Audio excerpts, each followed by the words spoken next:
So last month in August, I attended the 2025 Devolution Conference in Kenya. It was being hosted in Homa Bay, and it brought together various actors from the national government, subnational or county government, civil society, the private sector. And a couple of things really struck me. One was just the level of energy and conversation that came from having all these different actors together in the same space. It really reinforced the idea that we need to foster these kinds of conversations. We need to be able to collaborate with not just like-minded actors, but even those that we may not be so comfortable with. It's only by being able to build those relationships and being able to come together to have these conversations can we really think about achieving impact, especially impact at scale. The other thing that really struck me, though, was some of the data that we were presenting as Twaweza East Africa was around the state of public participation in Kenya. And what our data showed us was that very clearly there's general public support for devolution in Kenya. Most people understand what that means, and they support devolution in principle. They also see the potential benefits of devolution, including better service delivery, closer access or more access to their leaders. At the same time, a vast majority, 90% of the people still feel that their governments don't listen to them, national government and county governments. And for me, that really raises the important issue of what does public participation actually mean? Our data in Kenya showed us that where citizens have participated, they often feel it's a tick box exercise. They're consulted during planning processes, but they never receive feedback.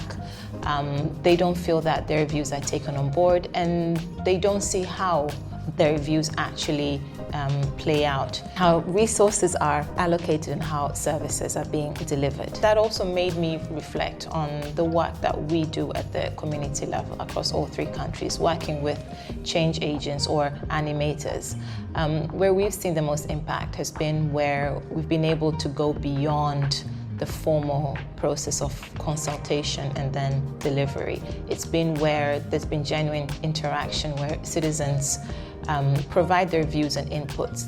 They believe that those views are being listened to and taken on board. They receive feedback from their leaders and from subnational governments. And through that process, they're building relationships of trust, where the government also recognizes the value in genuinely engaging citizens, and citizens see the value of participating and having that relationship with their government. And I think as we head towards election season, starting off here in Tanzania in the next month or two, in Uganda in early 2026, and in Kenya the year after, I think it's really important for us to think deeply about what the spirit of democracy and public participation actually means, moving beyond the formal institutions, structures, or processes that are in place and that are valid, but do they support broader participation? Do they allow citizens to feel that they are being listened to and that their views, their needs are prioritized? And do they create the right opportunities as well for the state and for our leaders to get the most out of their engagement with citizens?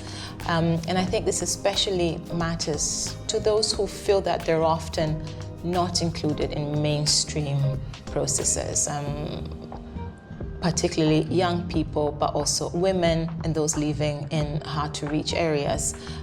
Do our public participation processes, do our democratic processes really and genuinely cater for their unique needs? And do they provide the right spaces for all these groups to not just provide their views, but to feel genuinely listened to? When I look at some of the data that we've collected over the past couple of years, specifically in Tanzania, young people are still immensely hopeful about their future. not just about the future of the country, but their own personal future.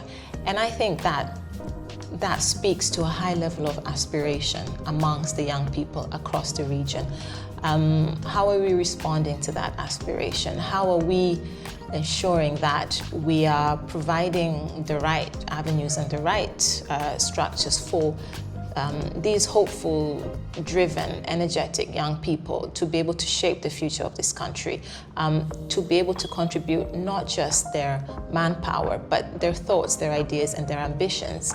And for their governments and their leaders to not just be able to listen, but to genuinely engage, to be able to have a dialogue. I think now what I'm really taking along with me is the spirit of collaboration, including with actors that I wouldn't always consider as like-minded. It's about reflecting on what the spirit of participation and genuine democracy looks like, moving beyond formal official processes.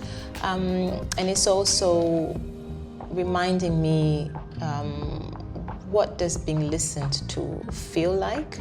Not just what it looks like, but what does it feel like? And what more can we do to ensure that the communities that we also work with and that we and all the actors and partners that we engage with, they don't just see their participation, but they genuinely feel that they have participated and they have been part of the change process with us.